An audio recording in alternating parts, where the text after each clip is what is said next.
now, but as you know, Coach is down, or he certainly was with COVID, starting to feel better. We wish him well. Hang in there, Coach. We'll get you back on that bench pretty soon. Stepping in, I don't know, did you run practice today, Nahiem, Alleyne? I know you're not. Are you coaching as well? Because you're kind of doing the coach's report right now. Did you coach today? Nah, just a little bit of everything. You know, us older guys had to, step in for coaches. Coach, not really feeling that well, so we had to step in with the leadership roles.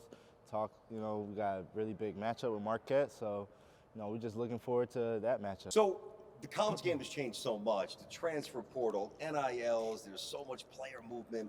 Back in the day, here we go, back in the day. But back in the day, most teams had multiple juniors, multiple seniors who had been through the wars together. So when something happened, they would feel, I would think, the confidence to step up in front of the team and say, whoa, this can't happen anymore, unacceptable, whatever it might be. Because there's so many new players, who's assuming the leadership role now for St. John's, as from the player's point of view?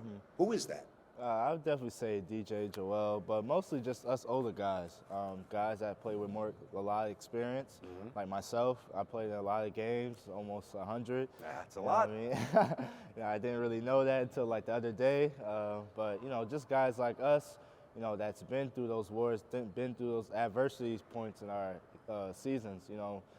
I told these guys before the season that, we're all going to hit adversity at some point. I'm not saying that we're hitting adversity right now, but, at some point, it could be beginning, middle, or end of the season. But you just always got to stay locked in, stay true to your game. Just, stick to your identity. And I feel like DJ does a good job just giving us confidence every day as the PG.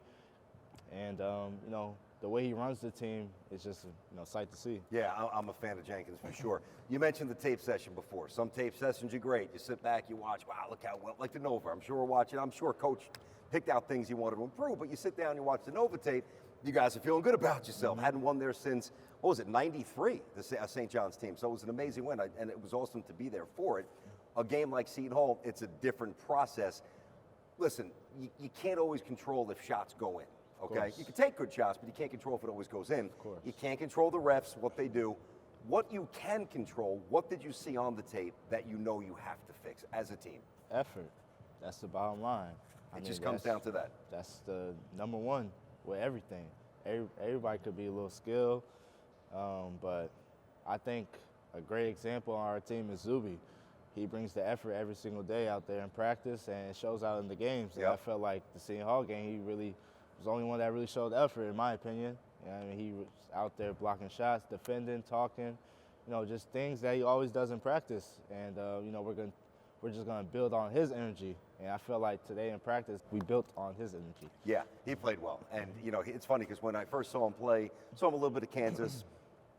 Offensively, early this year, not incredibly refined around the rim. Great athlete, strong, setting picks, blocking shots, getting boards, but needed to refine some things offensively. It feels like, and it looks like he's starting to get a little smoother around the rim. So maybe more minutes again. I know you're not Coach Pitino, but would you be surprised if he plays a little bit more? No, I would not be surprised at all. I mean, he shows it every single day in practice. And like I said before, like effort, that just takes with heart. Everybody could be skilled. Everybody could do this, jump hook, have the best jumper, but without effort, you're not going to be the most tough team out there. Yeah, you're not especially in Big East. You can't mess around in this conference, as we know. It's absolutely the best in basketball. The ring at UConn, you just got it. Yes, sir. So do you show the boys on the team? Obviously it's UConn, so it's delicate. It's the rivalry, and it's UConn. It says it all. But did you flash it a little bit? Let them know if we do this, then these things happen. How do you handle that? Yeah, I definitely showed the boys. They were definitely impressed how it looked. I was impressed. Definitely just a beautiful moment to be in. But I feel like, I just try to teach these guys, like, or to get to that step, we got to be tough. Like I said before, the effort piece, there's going to be a lot of teams that are going to be better than us. We just got to accept that. But, you can't let no team out-tough us, any circumstances. Seton Hall, they out-toughed us. And you see the final score. Yeah. And, I felt like we reflected on it.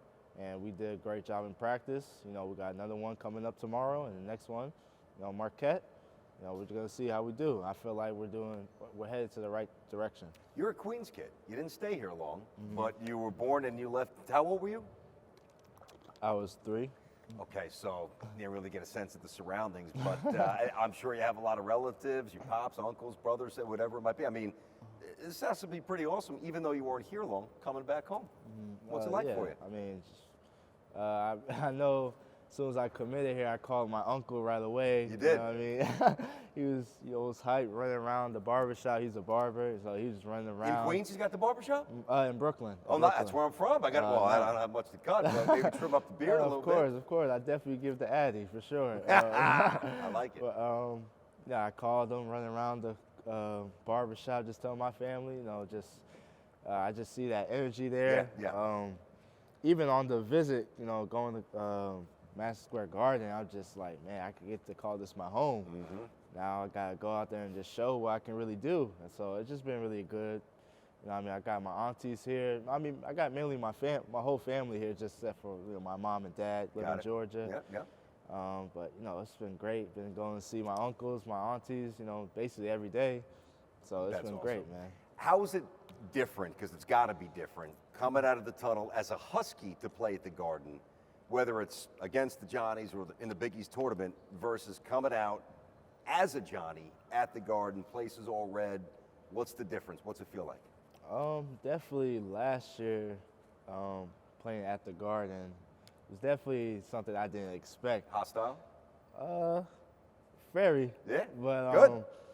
It was just a different energy, different flow, a different atmosphere. I just loved it, especially in the Big East tournament last year, playing against Marquette in the semifinals. That energy, that was intense. Oh, yeah. Like, it felt like a March Madness game.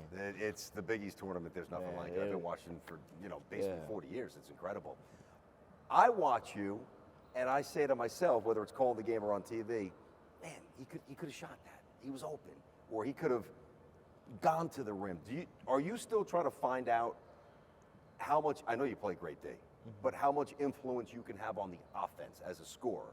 Have you figured out that role entirely yet? I just feel like it's mostly my mind. I do overthink a lot, and the coaches try their best to just play. Yeah. Just play, just be confident.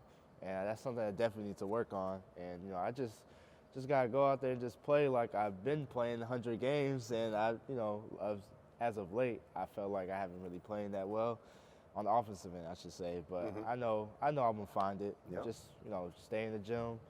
It's a process, that's all. And there's an old saying in golf, never up, never in, meaning if you don't give it enough, strength on the putt, it can't get in the hole. Never up, never in for a shooter as well. You don't shoot it, it can't go in. Let it fly, young man. Of course. I'm not a coach, so I don't want to. I'll stay in my lane here. All right, so what do you want to say to St. John's fans right now? I talked to Coach Pitino last week. We'll get Coach back on the show next week here on the Red Storm Report and throughout the season. St. John's fans right now are a little shaken, all right?